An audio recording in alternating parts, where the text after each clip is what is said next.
So, my name's Damien. I'm leading this month's Monday nights, and thank you all very much for coming out tonight. Nice and cool. So, tonight, really, I was just thinking we can have just a bit of a chat about the human condition. And so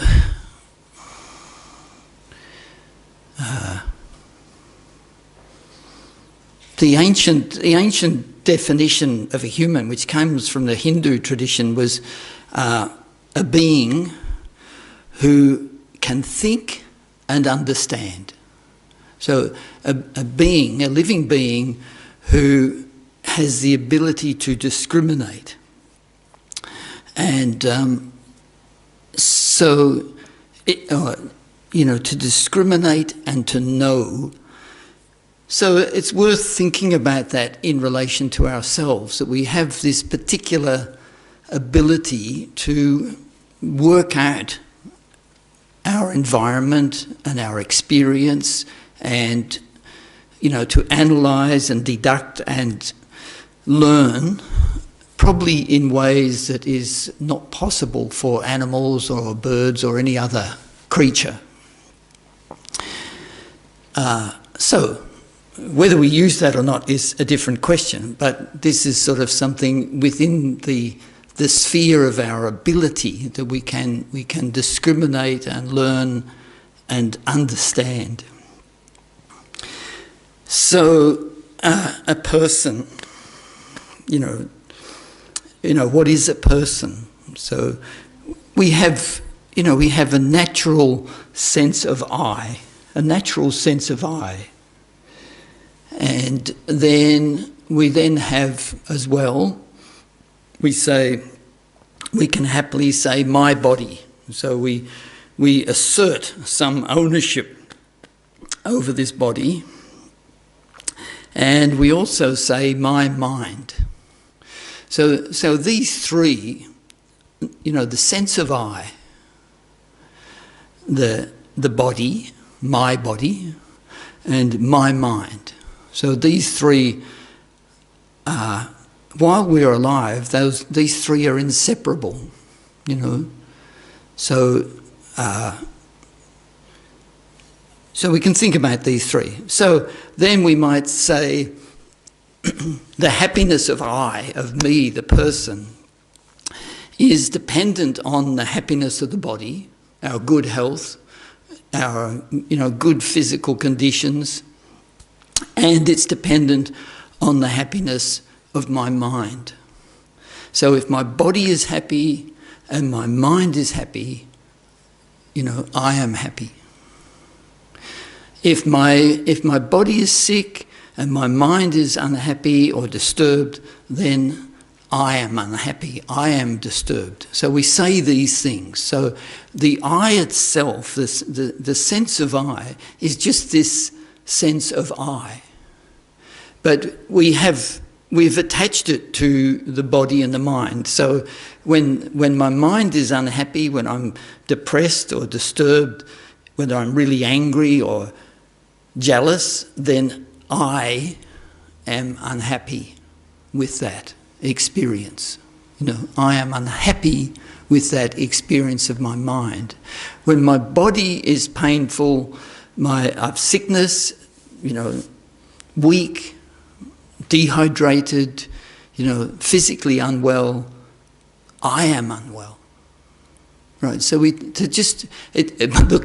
might seem really basic, but it's good to verbalise this little procedure, right? So,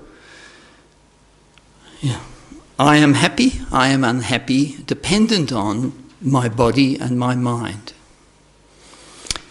And we can further analyse a little bit and recognise that even if I'm physically unwell, but my mind is happy, that if I have a content mind, if I have a joyful mind for some reason, but even though I am sick, physically sick, then we see that I am happy. So of those two things, the experience of the body and the experience of the mind, it's actually the experience of the mind which takes precedence over the experience of the body. So that's something also to really recognise, that if you're very well physically, you're strong, no issues in your body whatsoever, but your mind is unhappy, then you are unhappy. Right? So this is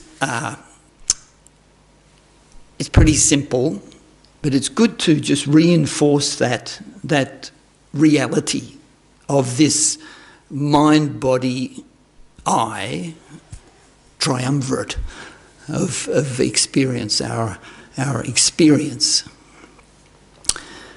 So then there's something else we can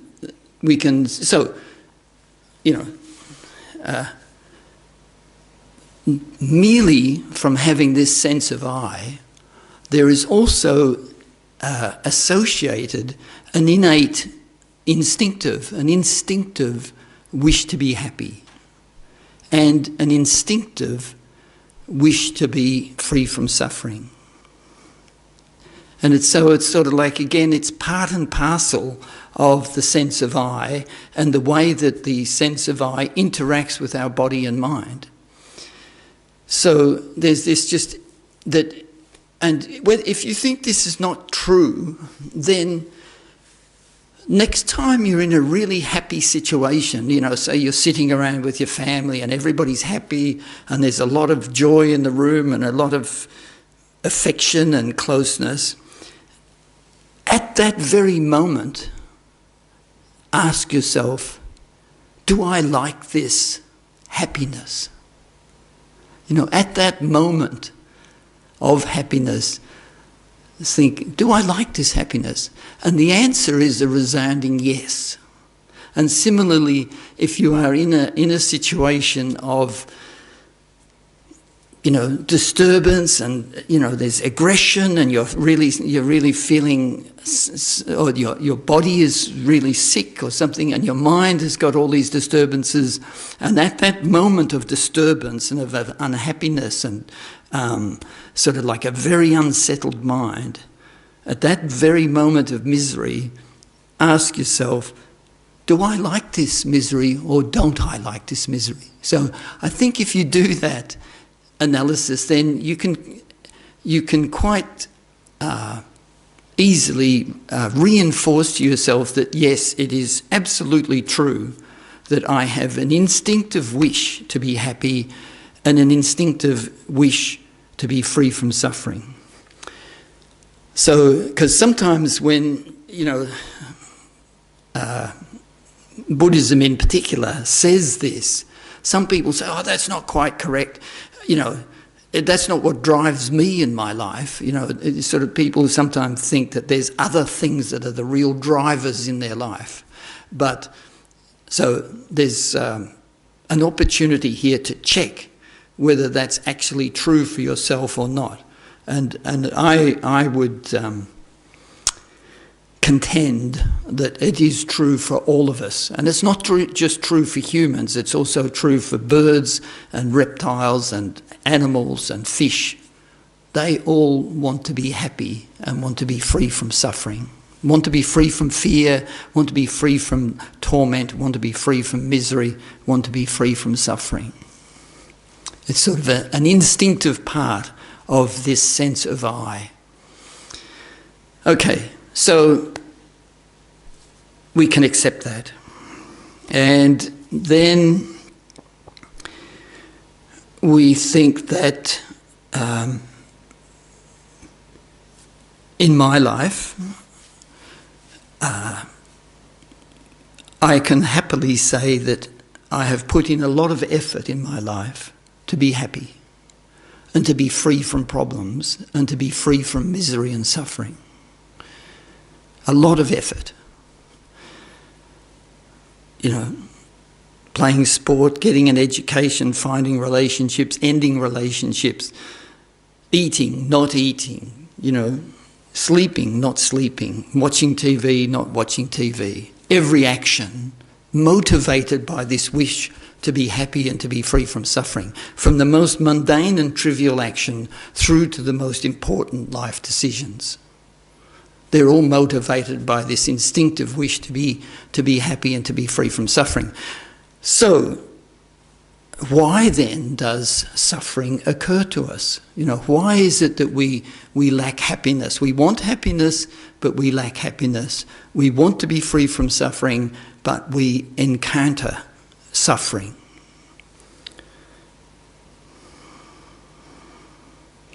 So Shantideva says that although we want suffering, although we want happiness, we destroy the causes of happiness. And although we want to avoid suffering, we embrace the causes of suffering as though they're our best friend.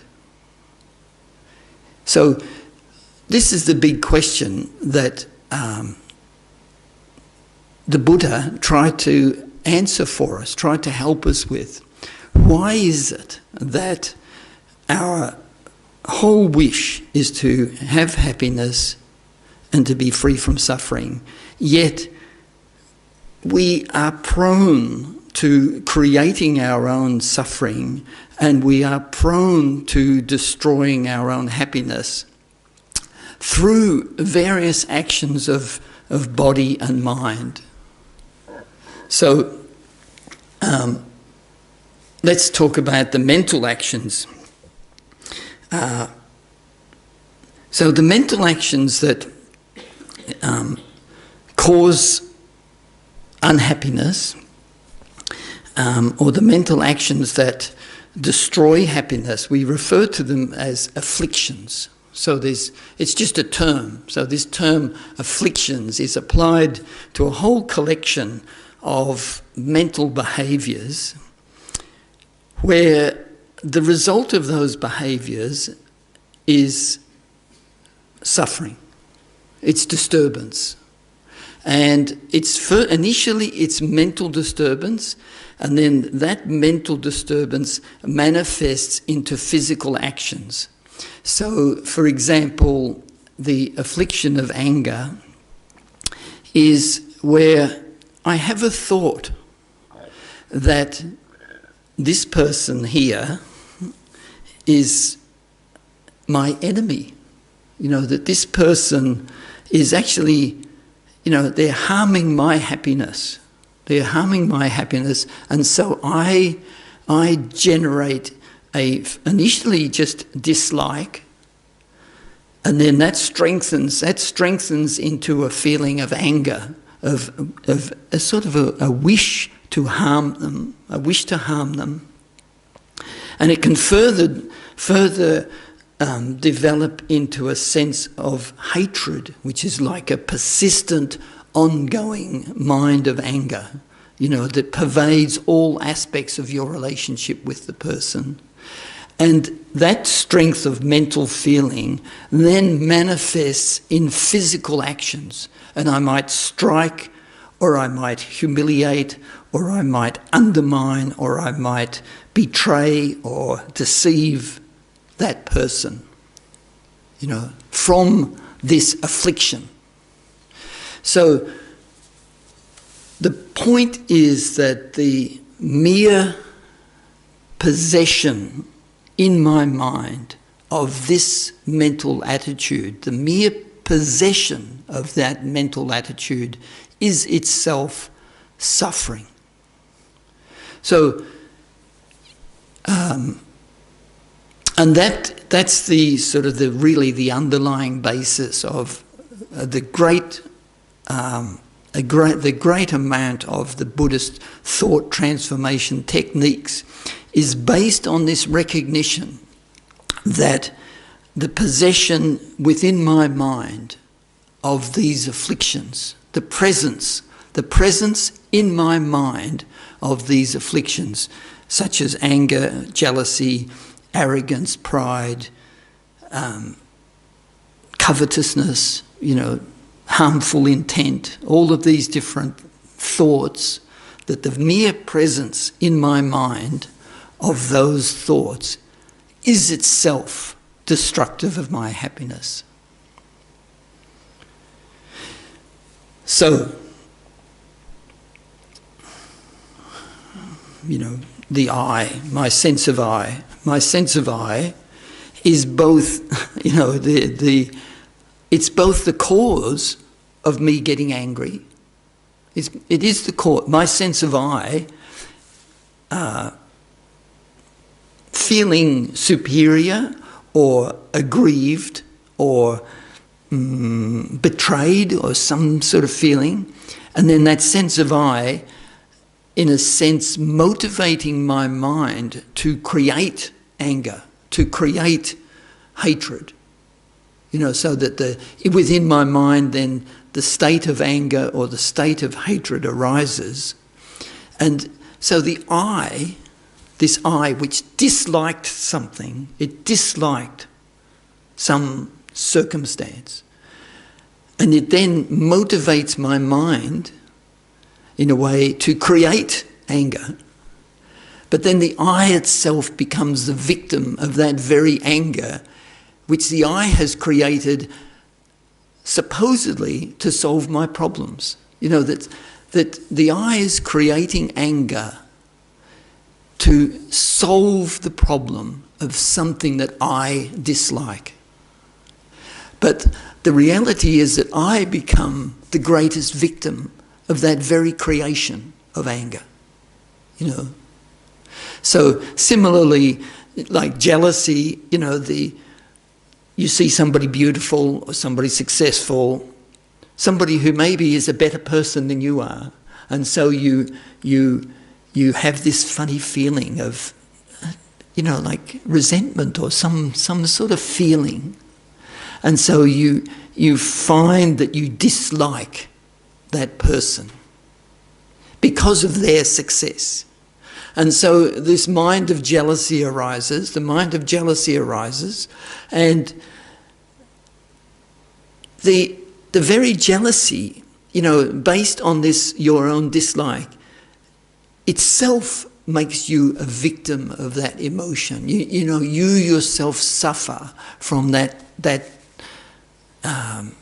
tearing, that feeling of jealousy, of just being sort of disadvantaged or deceived, or so, lesser, some sort of feeling of thing which is jealousy, that feeling of jealousy. So again, this process of our sense of I and like and dislike, creating then these strong emotions which themselves for me are disturbing. So then attachment is to some degree our most difficult affliction to deal with, because attachment and desire and attachment gives us the illusion of great pleasure awaiting us if with the completion of this attachment, that with the completion of the attachment, I will experience great pleasure. So, in a way, attachment is the great deceiver, because attachment can never be satisfied. The mind of attachment is an illusory sort of promise of great pleasure that never manifests. That if your mind is really prone to desire and attachment, that no matter what success you have in achieving your objects of desire, whether it's to make $10 million or $100 million or $1 billion or $10 billion, that the mind of attachment is never satisfied. And so the drive within us is to continue to seek this pleasure, satisfaction, achievement. So these are things to think about, to try to, use your own discriminating wisdom to analyse and think about this process of the way I want happiness and want to be free from suffering. And so, I work instinctively. I like this, I don't like that. And on the basis of that like and dislike, my mind, I use the tools that I am habituated to in my life. So you can say that we are habituated to using certain tools, and those tools, unfortunately, are anger, pride, jealousy, attachment, desire, hatred, arrogance. Unfortunately, that's what we are habituated to. And so when we experience like and dislike, we reach into our habituated tools. And so we return again and again to anger or deceit or covetousness or miserliness or jealousy. We return to the tools that we are familiar with. And so we repeat again and again the same problematic outcomes. So the whole sort of Buddhist approach to this idea of thought transformation is that, in a sense, you have to accept, I've been a very naughty, naughty boy. I've done a lot of silly things in my life and I'm continuing to do them. How can I reverse that? How can I reverse that habituated behaviour? Like, how do I overcome this sort of habituation that I have? And so the process is, first of all, recognising the problem. We have to recognise this problem, that our mere like and dislike, and then the habituated response that I have, the habituated response is that I reach for anger, I reach for jealousy, I reach for miserliness, I reach for pride as my tool to deal with life. And what I create is just more suffering for myself. So, as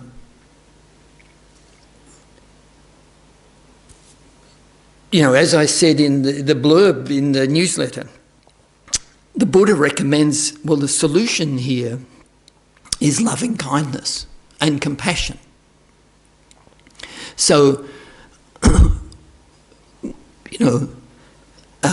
nothing happens within me unless I have a very good reason for doing something. You have to have a good reason to change your behaviour or to modify the way you think or to challenge your preconceptions.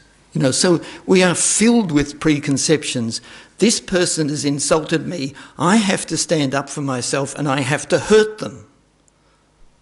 That's our preconception.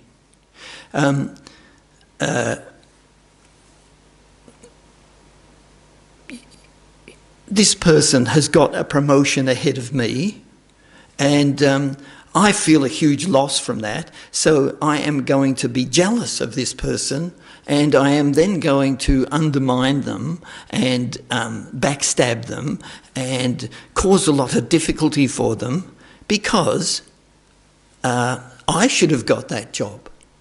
These are the rationalizations that we use, that we justify engaging in afflictive thinking, which itself is actually harming me. It's unpleasant and it's destructive of my happiness. So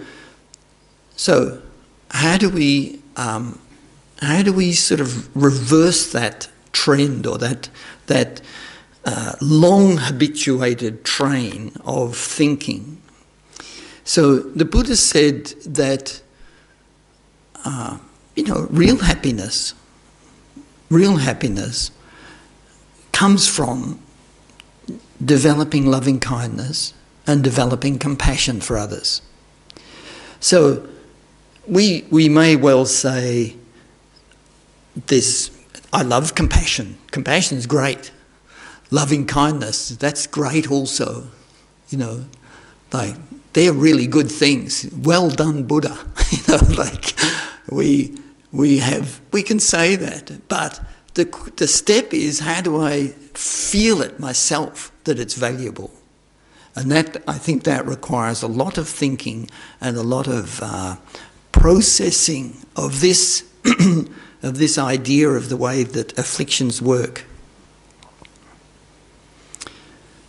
So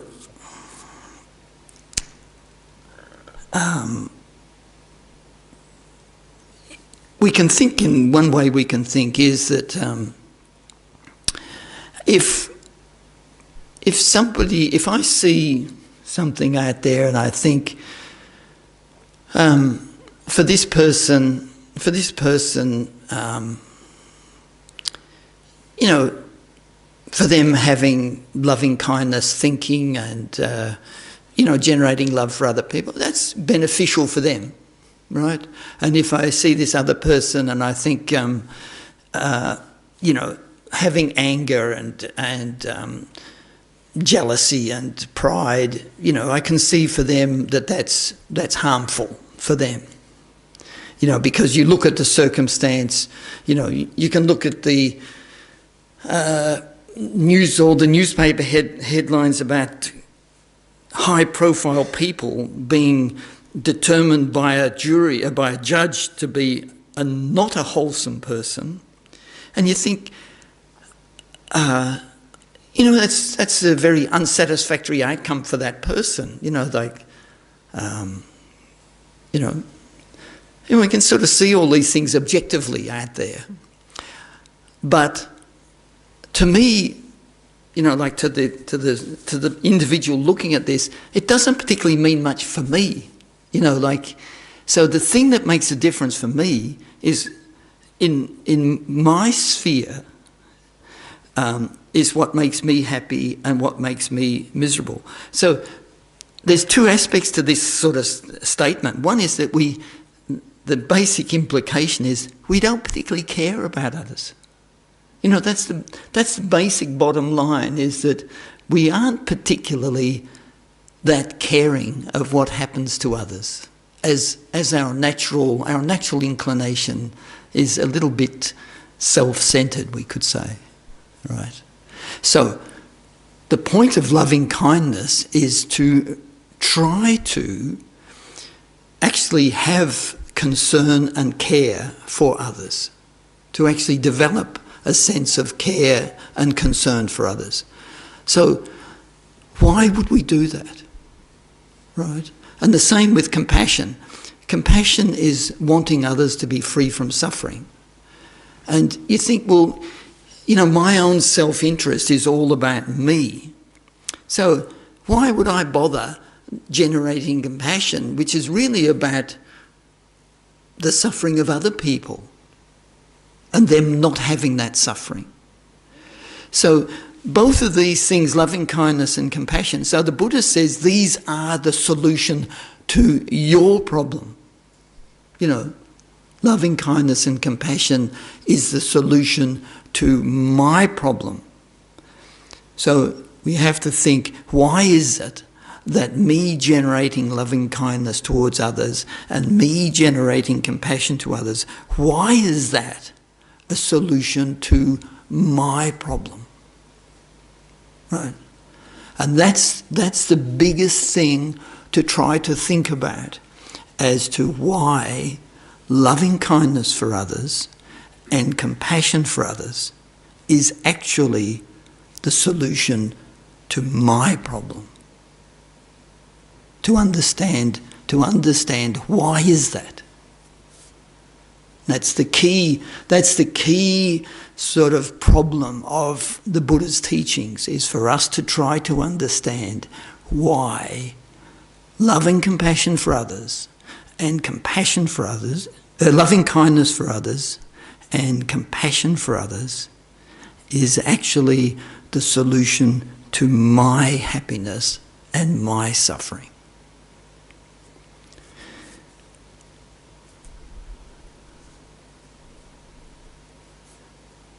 So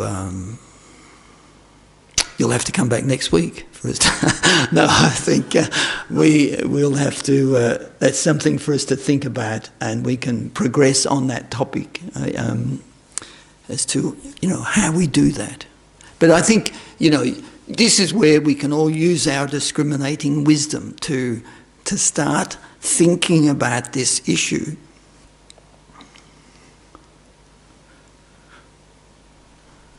And to a large degree, it's something that I think takes time to really embed that idea and to understand it. It takes time, and it takes qualities of thinking that are best developed in meditation. So meditation can help us. More than anything, generate the space to actually think about these issues in a very clear way. So, certainly from a Buddhist point of view, meditation is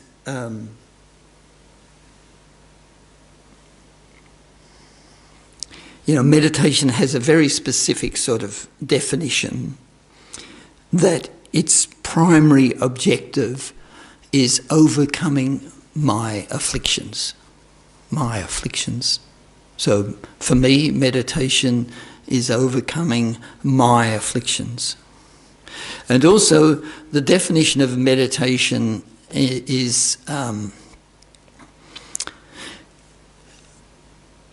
mind, my mind, holding a virtuous object, a virtuous thought, a virtuous object, and becoming habituated to it.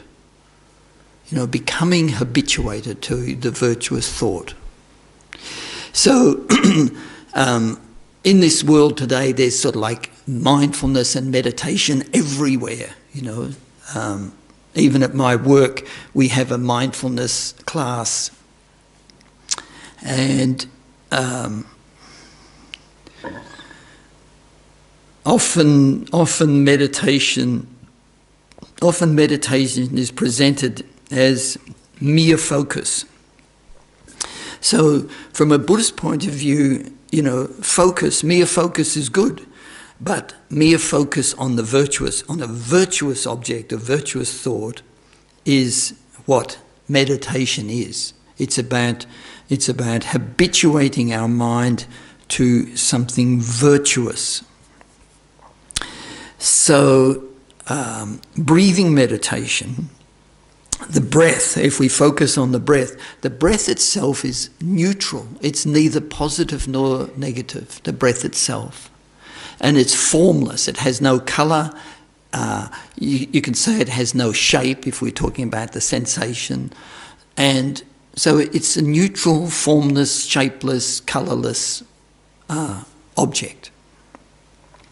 But when we enter the meditation with the motivation that I am going to focus on the breath so that I can get some control over my mind, so that I can get some peace in my mind, that I can get calm in my mind, so that I can be of more benefit to my wife, to my children, to my friends, to my colleagues, that I can diminish my habituated afflictions. So we can enter any meditation with the motivation that may this meditation help me to diminish my afflictions. May this meditation help me to diminish my anger. So if anger is a problem for you, your biggest problem, then you think, may this meditation help me diminish my anger. May this meditation help me diminish my lustful desire. May this meditation diminish my tendency to lie and to cheat and deceive. actually recognizing that there are parts of me that are not that desirable, to others. There's parts of my behaviour, the way I speak, the way I act, the things I do that are not that beneficial to others. And then thinking, may this meditation be a cause for me to subdue this affliction. And then we can focus on the breath.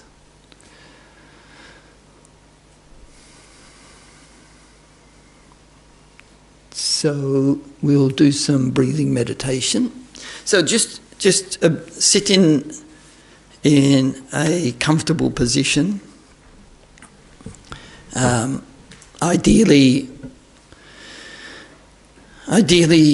with your back fairly straight is probably, of all of the different things, having your body, your body symmetric, let's say, and balanced. Right hand on the left hand, and your back straight, but your energy's very centralised and balanced in harmony.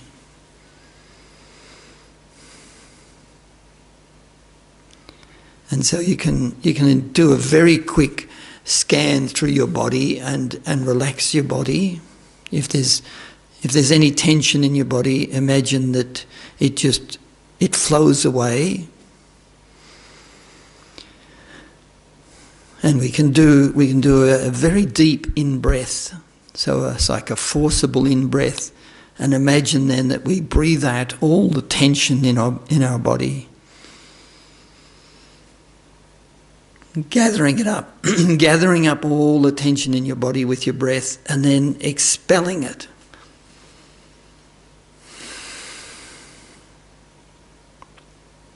And similarly with your mind, gather up all of the disturbances and tension in your mind.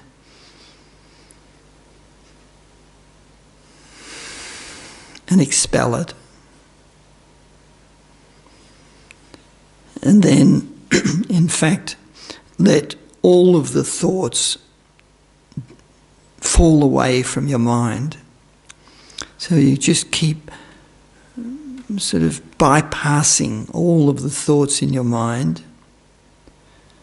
until you come down to the bare mind itself, free of any thought.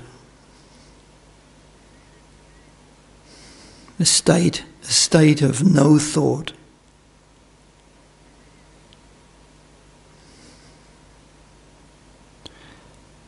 And then turn your attention to the breath as it comes in and goes out.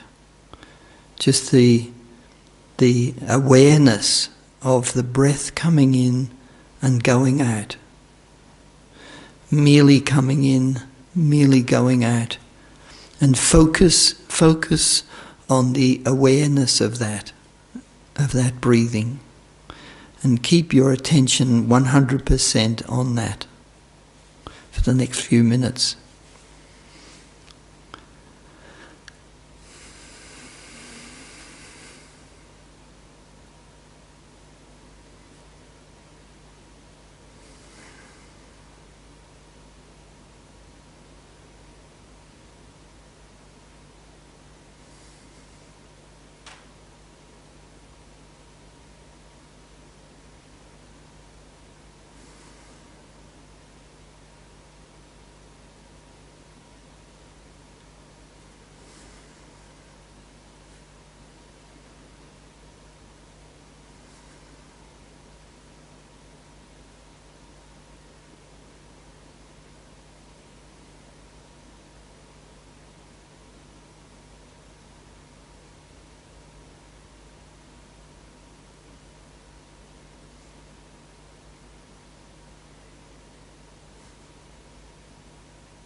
We can just relax the concentration a little bit. So just think about what happened in your meditation. Just have a look what happened. And then let's repeat the same meditation. So again, think of your motivation, and then sort of forming that you're doing this meditation in order to fulfill that motivation. So just repeat the same sequence of action, of mental, technique again, and focus on the breath.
So we can just relax our concentration a little bit.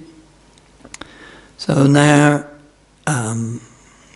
thinking, so loving kindness is basically seeing that someone lacks happiness, even though they want happiness, that, this person lacks happiness even though they want happiness.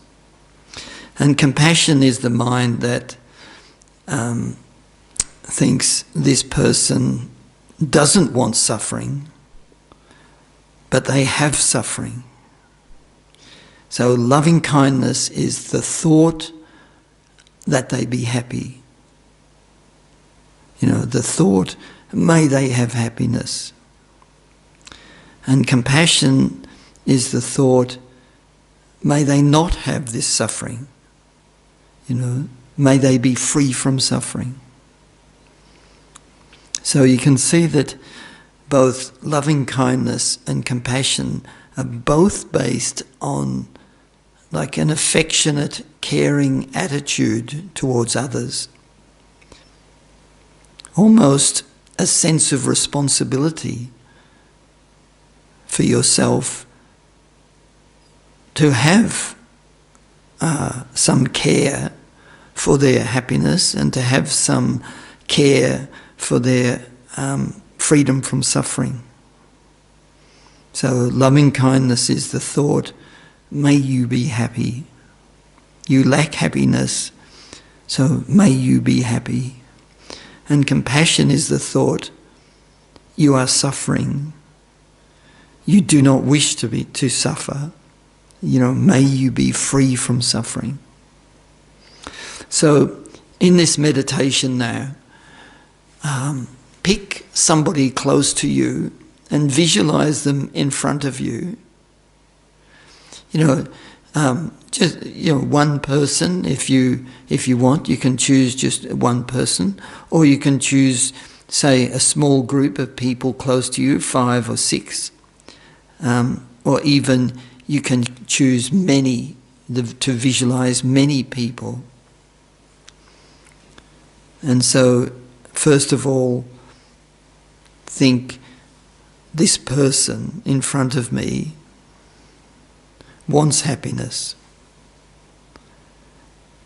does not want suffering, but they lack happiness, and they have suffering. So they want happiness, but they lack happiness. They do not want suffering, but they have suffering. So just contemplate that person in front of you and think about the happiness that they lack and the suffering that they experience, and generate this wish that they actually have happiness and do not have suffering.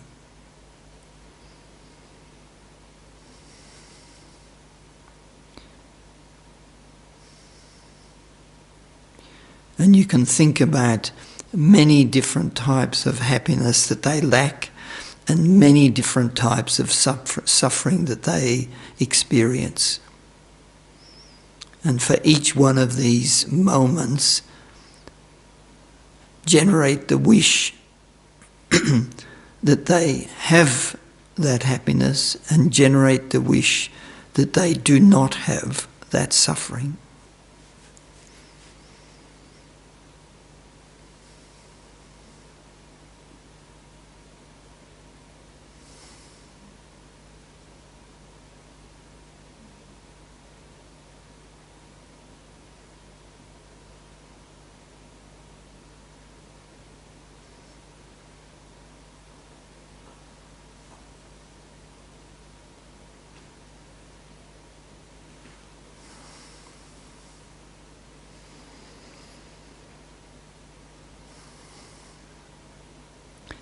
And then you can bring your concentration back to the room. So we've got some time now for questions or discussion. So if anybody would like to offer up something or question.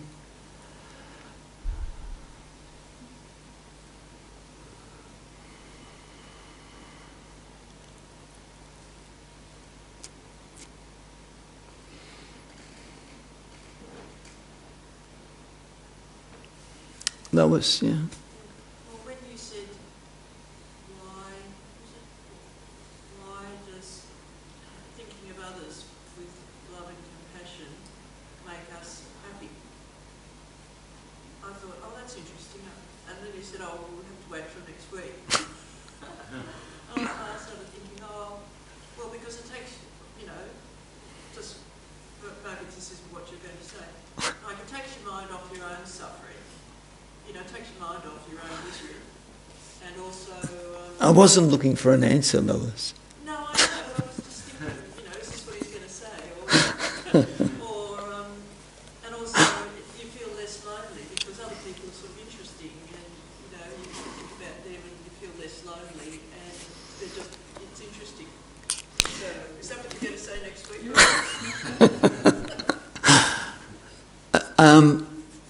I think each of us has to answer it in our own way for a start. That's why, what did you think in the meditation?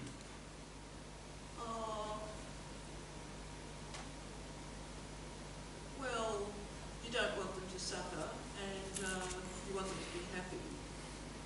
And that's love and compassion, yes, and that's more interesting than reading about your own problems over and over and over and over. Did it work? Oh, a bit.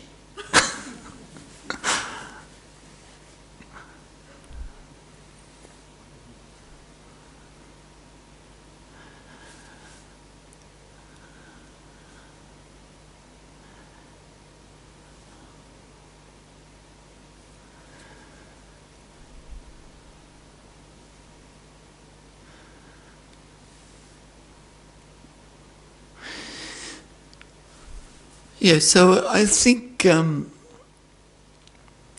a challenge for all of us in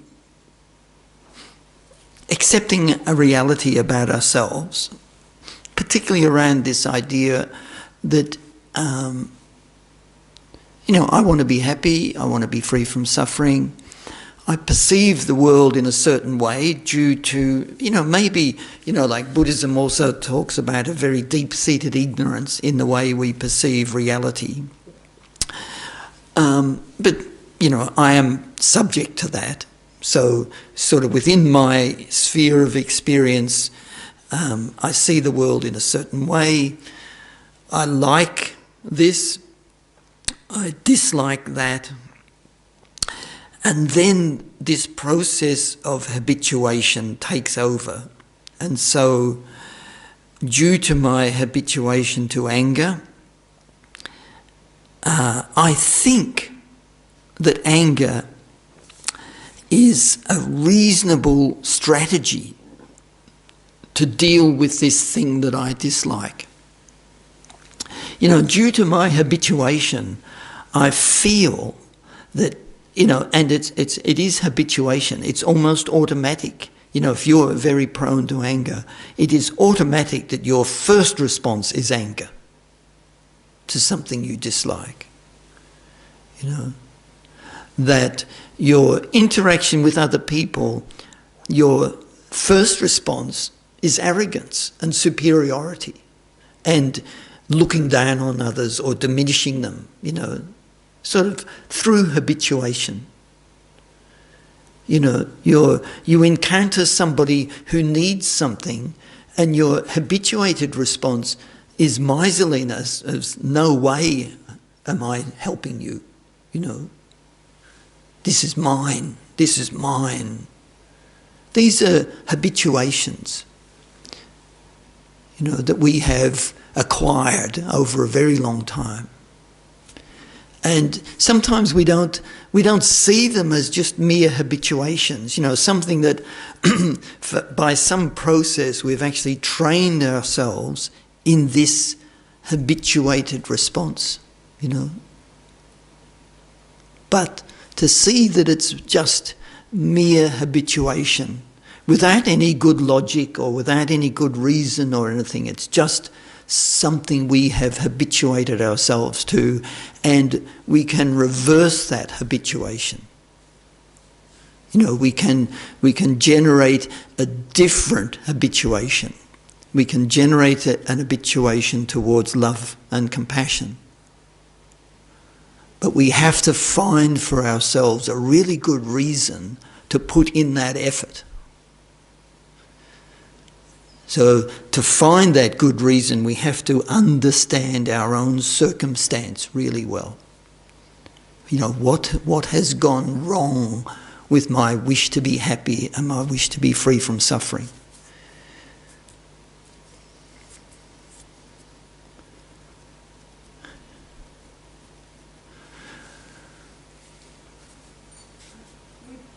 Not all of us negatively habituate, and I think you can train yourself to positively habituate. And I think it seems that the default setting is always to the negative, which is what I've heard from a lot of the teachings. Yeah. So the question is, good question. Is our default setting naturally to the negative? I don't think so. Particularly as humans. I think the human life, from a Buddhist point of view, the human life is primarily created by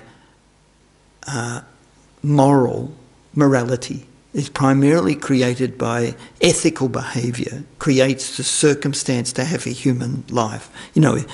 This is sort of in the scenario of multiple lives and reincarnation, all that. But the primary cause for human life is morality. And if we look at our lives, it's morality coupled with generosity, because we have such good physical conditions. Particularly living in Australia, everything about this room, about our clothes, our movement, everything is the result of generosity. This is what Buddhism says. And then the third thing is that because we have harmony amongst people and comfort and mental and affection and friendship, that again, that is the product of patience, in having good relationships, valuing, not harming others, things like that. So we have actually a fairly good habituation towards altruism, and you can see that in a mother and a child, that the habituation to altruism and caring for others is actually a natural part of the human condition. So you could say that the human life is particularly one where the predominant habituation we have is actually positive, as a human. But still there's problems. There are problems in the world. So we should rejoice. We should rejoice in the natural habituation we have to love and compassion, which is demonstrated by the love of a mother for their child, by the mere fact that the whole birth of a baby and the survival of the baby is entirely dependent on the love and compassion and altruistic thought of, let's say, of the mother or of significant other, whatever. So, that it is entirely dependent on that altruistic love and compassionate thought. So the human condition is one of substantial habituation towards positive values, but not entirely, unfortunately. And our day-to-day life experience is a mixture, it's a mixture of positive and negative.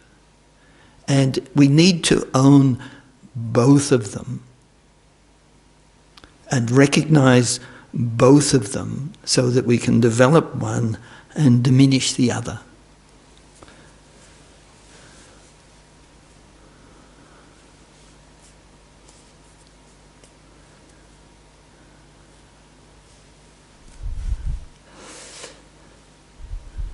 Okay, so let's do a little dedication meditation.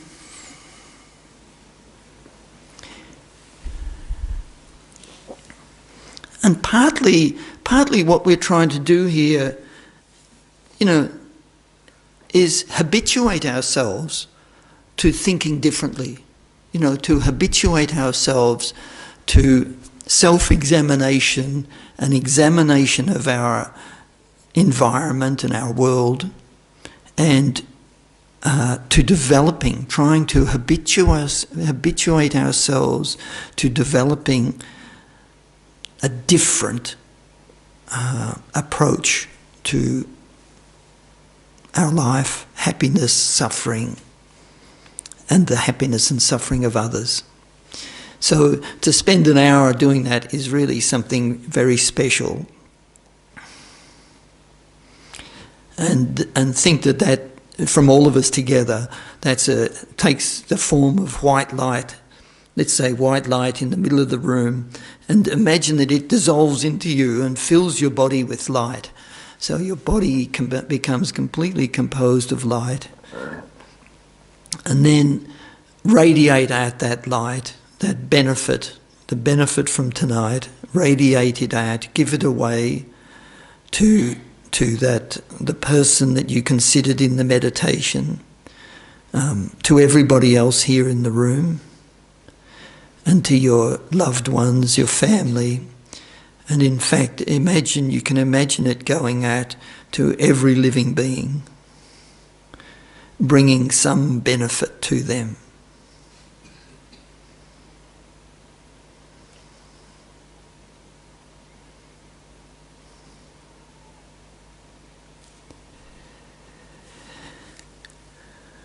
Yeah, so thank you very much.